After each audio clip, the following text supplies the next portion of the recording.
Well, with OCKA well and truly done and dusted, we figured we'd better lock up the Viking gear and go and do a bit of exploring while we're here. I had a big plan to make it up to Mount Selman, but you never know, the weather up here can get pretty awkward. Right, well, the old faithful Jeep camera car, which is always tagging along somewhere, doing everything we do.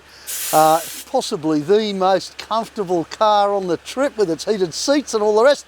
Not that I'm jealous, but we're dropping the tyre pressure because it'll really make a big difference on this road. It's wet and slippery. What are you going to, Rich? 28 for now. 28 for now, yeah. See, we're running like high 30s, so that'll make a big difference. The rest of the trucks will drop them when we drop off this road. Now, some of the lads had been busting to see a bit of snow, so the day before, when they had a few spare hours, they'd gone off for a bit of a trip on their own with some of the local fellas from OCKA.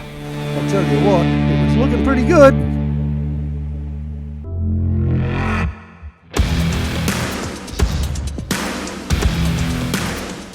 Their plan was pretty simple. They were going to head up to Mount Useful, which isn't too far out, but it's high enough so you can start to see a bit of snow. You can see the radio tower up there in front.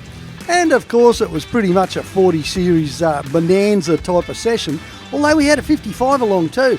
Matt Alpin was there with his dual cab, Rob Fry mucking around with the shorty, and of course Paulie was there. He's from Queensland. How could he miss out on snow? Flash Matt took the camera 76 up there, but get a load of Rob Fry in his V8 having a bit of fun. Oh, go, go, go, go. The shorty with the V8, there's nothing that is more fun. And of course, Paulie had to take a hero pose up on the mountain. I mean, why wouldn't you, you know? Especially when you've got a view like this.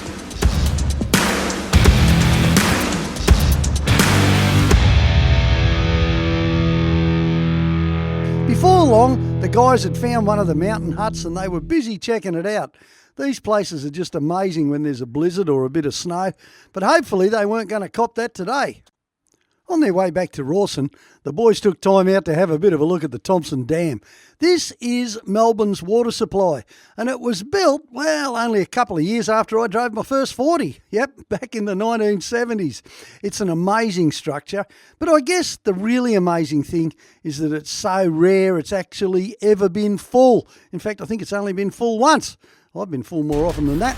Anyway, here we are, back off up our track towards Mount Selwyn. This is the Mount Selwyn Road, and you can see we're climbing. There's getting more and more snow. I'm kind of wondering about this already because, you know, here we are at about 1,200 feet or something, and it's starting to look a little bit chewed up. But someone's got through here, although the track of the mud tells me they were coming down, not going up. And as anyone who's driven in this kind of country knows, coming down can be really easy sometimes. So here we are, 3 Toyotas with diff locks and a Jeep, a trailie that's got its lift-up suspension and traction control. So with the suspension lifted right up to its height and the traction control working, you know, when I said these Jeeps will go just about anywhere, well, guess what? On this day, this particular Jeep really proved itself. I know Richard was having a lot of fun driving it. By this stage, the track was, you know, quite passable. But by crikey, it was starting to worry me a little bit because it was getting muddier and muddier and we're still climbing.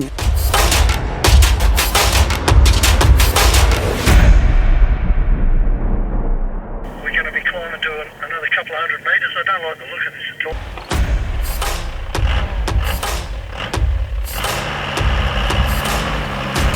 Take advantage of this little track.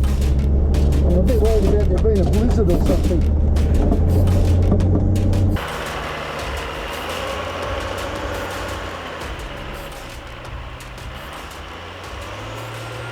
Now, for those of you out there that haven't driven a lot in snow, just let me tell you, there's a couple of things you really need if you're going to tackle this kind of stuff. One of them is snow chains, and guess what we haven't got? Snow chains. Yeah, I don't know how that happened. I guess because we didn't expect it to get quite this bad so fast.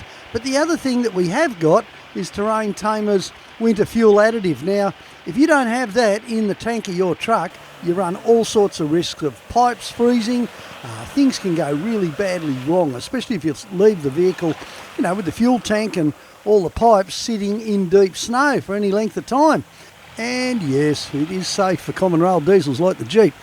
In fact, it's probably even more essential. When I can buy winterised fuel, I do, and then I still add a little bit of the old TT. Gee, you know, it's just too much at risk if you don't. Talking about risk, here he is, Mr. Landcruiser himself, just having fun in the old 2H. Now, Paulie, who says you can't go absolutely anywhere in a 2H? And of course, Matt's not going to be left behind. I'm surprised he's not playing up even more. He really enjoys his driving, old Matt, and it's nice to have a big V8 in conditions like this.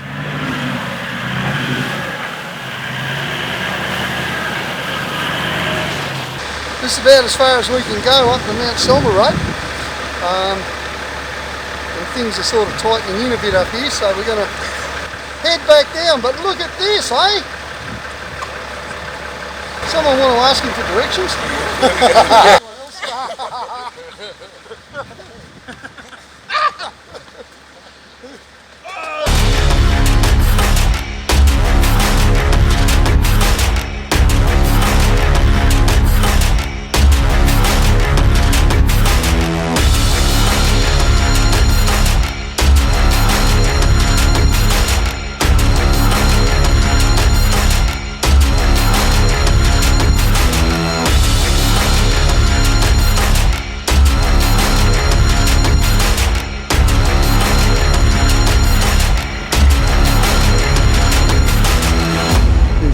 There's mud, it's getting deeper, it's getting slower, and it's getting colder by the minute. You can feel it coming on, guys.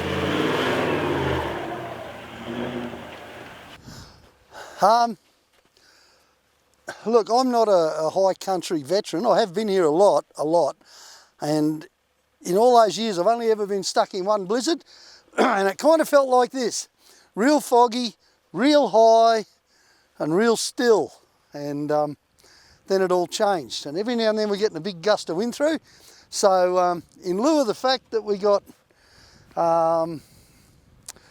limited resources at the moment, I don't want to keep on climbing, because if it's like this at 1300, it's going to be a lot worse at 1500.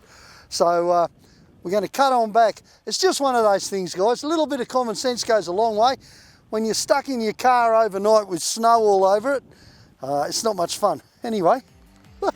And that's the thing about the high country. It can be beautiful one day and buried in a blizzard the next. But don't let that stop you, folks. Just come on up and have a look for yourself. Especially if you're like us and you haven't seen that much snow in your time. It's always a bit of a joy, but I'll tell you what, I'm kind of glad to be going downhill about now, because the weather's closing in even quicker by the minute. Righto, folks, see you next time when we find some really nice camping up the back of Woods Point. Same time, same Roothy channel.